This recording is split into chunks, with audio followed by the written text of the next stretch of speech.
شیخ Saadi رحمۃ اللہ علیہ فرماتے ہیں، دن کی روشنی میں رزق تلاش کرو اور رات کو اسے تلاش کرو جو رزق دیتا ہے۔ اپنے اخلاق کو پھول جیسا بنا لو اور کچھ نہیں تو پاس بیٹھنے والا خوشبو تو حاصل کر سکے۔ دشمن سے ہمیشہ بچو اور دوست سے اس وقت جب وہ تمہاری تعریف کرنے لگے۔ اس سے تو خاموشی بہتر ہے کہ کسی کو دل کی بات کہہ کر پھر سے کہا جائے کہ کسی سے نہ کہنا۔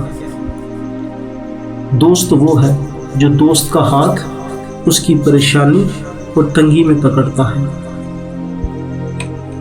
آدمی کے جھوٹا ہونے کے لیے اتنا ہی کافی ہے کہ وہ ہر سنی سنائی بات پر یقین کر لے۔ ایسے دوست سے ہاتھ دھو لینا بہتر ہے جو تیرے دشمنوں کے ساتھ بیٹھتا ہے۔ اگر تم اللہ کی عبادت نہیں کر سکتے تو گناہ کرنا چھوڑ دو۔ اپنے حصے کا کام کیے بغیر دعا پر بھروسہ کرنا حماقت ہے، اور اپنی محنت پر بھروسہ کر کے دعا سے گریز کرنا تکبر ہے۔